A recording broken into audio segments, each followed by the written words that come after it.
and he side of the goal man shoot. Perform this excellent finish, I do it like Kane or Lukaku. Or like Beckham.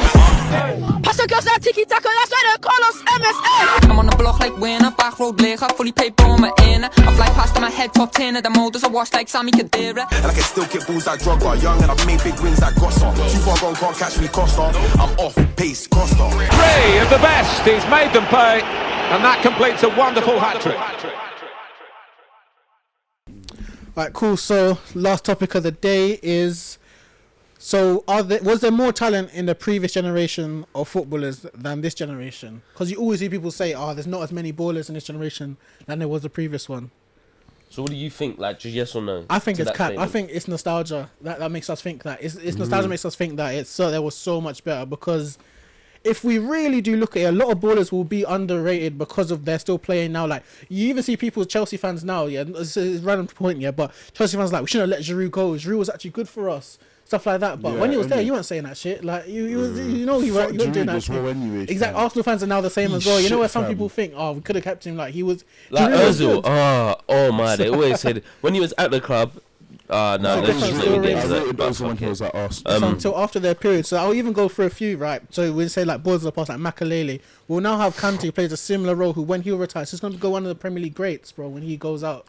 Vieira, I would even say like Yaya Toure wasn't on his level, of course, but another one was going to be Premier League great, so we can look at going forward. See, I disagree with the overall point, but I don't know, Yaya Toure, Vieira, you can compare them. I don't think that's out of the world. But people say like, again, in this generation, how many Premier League baller midfielders we have? Oh, I get what you mean. They wouldn't name that. They would be like, it's hard to name. But in the previous one, they'd name Bears. See, but I think had more to his game than Yaya. I just think in general, other than Messi and Ronaldo, because they're in a league of their own, I think that bracket below, so that world class level, I just think there was so many more world class ballers during the 2000s. I think the reason we say that, I feel like the only reason why we say that is because tactics have improved, systems have improved, so exactly it makes players actually look a lot more robotic. Yeah, there's more robotic. They're not before it was individualistic performances, and like they would be individuals that would win. But then and not only that, I think Messi and Ronaldo has kind of umbrellaed everyone else, like because these lot are just aliens, bro. They've wiped away most of history records. Even that makes you not think Messi's more of the alien, but like they're still in the league of their own.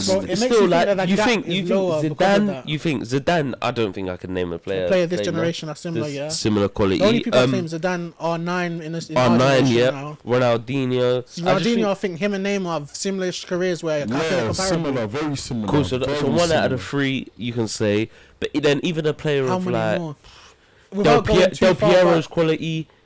No, I think there's players in this generation that on guys like Aguero, Aguero, that's a great example. But then there's Raul, Ruud van Nistelrooy. Like for who you say, I could name someone back easily. Exactly, that's the point. Like, you can name someone. That means the talent isn't as big. But then you couldn't name someone for R9. You couldn't name. Yeah, he's not on that level. He's not. Why is he not on that level? R9's level. He's not on R9's level. No, I'm talking about world like Del Piero and stuff like that. 100%. But I think in that generation there was. I can only say like with him.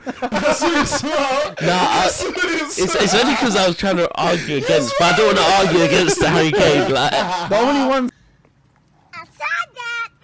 I can say with conviction and vim is R9 and Zidane that are like untouchables basically, like for their generations. Like how many players can you put in that bracket that there's nobody to compare them to in this generation? Exactly. So where does Iniesta, Xavi fall? I think they're just in the gap, in it. They're just they're a bit in the gap. So and I think they fall more on the latter side of this generation that we're talking about than the previous one. Basically, I'm talking about in our lifetime. I think they're in the latter stage. Yeah, more our lifetime stuff. Iniesta, not too long ago, he was playing in the Champions League quarter-final with Barca when they got knocked out by Roma. Anyway. Yeah, but that one the best of Iniesta. That's one, if you get what I mean. Loads of players. See, he had 5 great years before, 5 great years after, like. So it's hard, isn't it? It's hard. Our generation when we started watching football, when we started watching football properly, would be like 2006 onwards, maybe even like 5 onwards, stuff like that. So they're the times where these older players are starting to like on the edge of their careers, falling off, and the newer ones are up and rising, right? That's if we're using that as a cut-off point, you can kind of see them. The talent for me, the talent isn't that big, but what people tend to do is they go look back at the entirety of history. But how can you do that? We're not. Yeah, when it's only 10 years, isn't it? It's 10 years in front, so it's not fair to drop players like Maradona and Pele into the same conversation when we're only looking 10 years behind, not 10, not 20, 30, 40. 100. So even guys like what's it called, Madrid.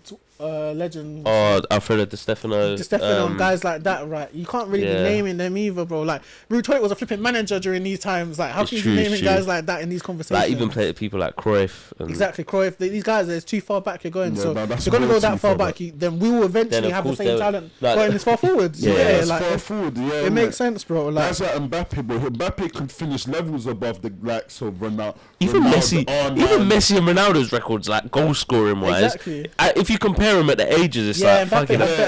You always see stuff like that, and you're like, And if you actually think about it, like, I would say Mbappe wasn't a better player than Messi at 24, but he was a better player than Ronaldo, I think.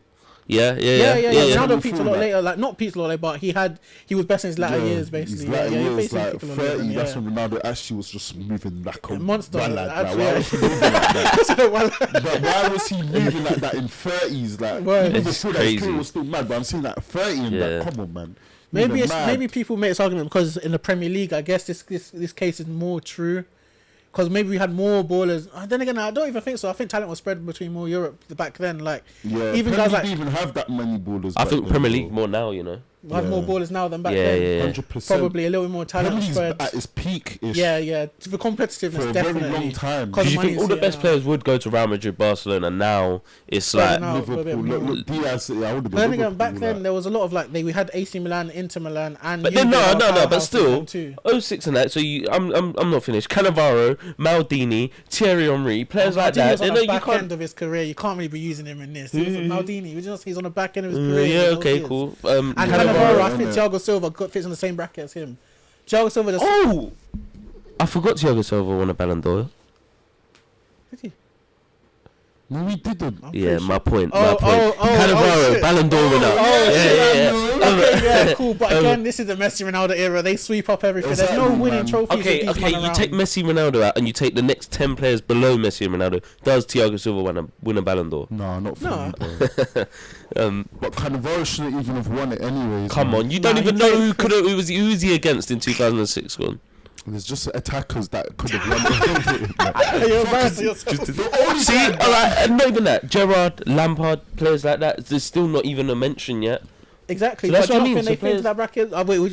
See, maybe that's. I think they're more in the latter again. I think they're better in the 2000s. No, they're better in the 2000s. Than rather than 210s. Scholes on most of his trophies. I would say Lampard, especially though later years. I think Lampard's the only one I could say maybe later. But Gerrard and Scholes. That's not fair because the Liverpool squads he played in the later years just got worse and worse and worse and worse. He was nominated Ballon d'Or earlier. I agree with James on that part with the Lampard and Gerrard. They're like part of that generation. Lampard, I think more this one and that than not this one, but not post so much 2006, 2007. None of them really, man. When did Lampard move to Chelsea?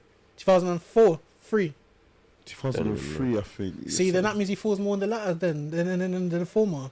That's only 3 years before the cut-off point. Yeah, but think about it. Teams like, let's say Ronaldinho and...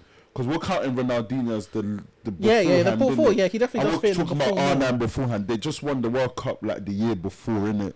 So it's a case of like, you might as well include guys like Lampard. But most of their careers were in the earlier stage, and whereas Gerrard and Lampard, but it's like pre-2010s to post-2010s, isn't it? It's like so from the 2000s to the 2010s. Only a couple years after was part of a Champions League quarter-final that lost to Barcelona. And he was also part of the Champions League winning squad in 2012. But what about when he was nominated for Ballon d'Or? The earlier years. Yeah, fair enough. That's what I mean, the early as well. So I would say it's both. They overlap a bit. They overlap quite a bit in it. Like, and Gerrard was also part of that Liverpool title challenging side as well. And the 04-05 Chelsea win 15. Yeah, I do think I know. I'll agree. I do think some of it is nostalgia. Like a player will be overrated because of nostalgia and not rated enough because of not being retired yet. So I think there are going to be so many ballers in this generation. People be like, "Raw, he was actually amazing." I can see both sides of the argument, but for me, I'd probably slightly edge it towards Reece though, man, towards RJ, because it's the case of like, at the end of the day, it's not fair to just count these players' qualities out. Like, football's just changed so much now to the point where it's just, like you said, tactics win games more than individual brilliance. So we need to actually look at these players for what they are, as being tactically brilliant. Exactly. Guys like Bernardo Silva, for example, I feel like if Bernardo Silva was in a generation like these lot, come on, man, we'd be talking about him in a whole different way. But because he sticks to Pep's tactics, he doesn't look as pretty, but he's a really beautiful footballer to watch. Like, 100%. Technically wise, it's amazing. Technically, everything. But it's because he's in a system, you just don't really say the same kind of things. So for me, I would kind of say there's a lot of players that don't deserve the credit that they should be getting now, or that they will in 10 years' time compared to players back then. I suppose when you just look back on a player and they retired, you forget them low points as well. Like, you don't remember any of the low points. But like managers have improved. And bear in mind, most of the people learn of these older players through YouTube highlights. Come on, bare people look good. True. Mustafi look good for YouTube highlights. Do you know what I mean? Like, you know, I'm just saying an example. Like, you were saying, like, Mustafi, we got a World Cup winner. Fuck him, bro. Don't mention his name now. Stop now. Come on, man. He gives me nightmares. Stop, man. I hate him. But the way people learn about these players, of course, that you're seeing the best of them. So, of course, you're going to think, wow, these were absolutely incredible. Yeah, most of them were incredible players as well, yeah. But when they make highlights of the players currently now, like throughout their entire career, they're going to look like mad ballers. Like, bro, Giroud looked like an absolute baller. They're going to compare Giroud to probably like Ruud van Nistelrooy or some shit like that when he finishes his career. I'm actually like... His highlight reel will be brazy, bro. Like, it would be so brazy, like, but Giroud was not that man. Like I exactly, said, bro. There's but a he reason looked why good. we got to Lacazette, because Giroud was just not good enough for Arsenal.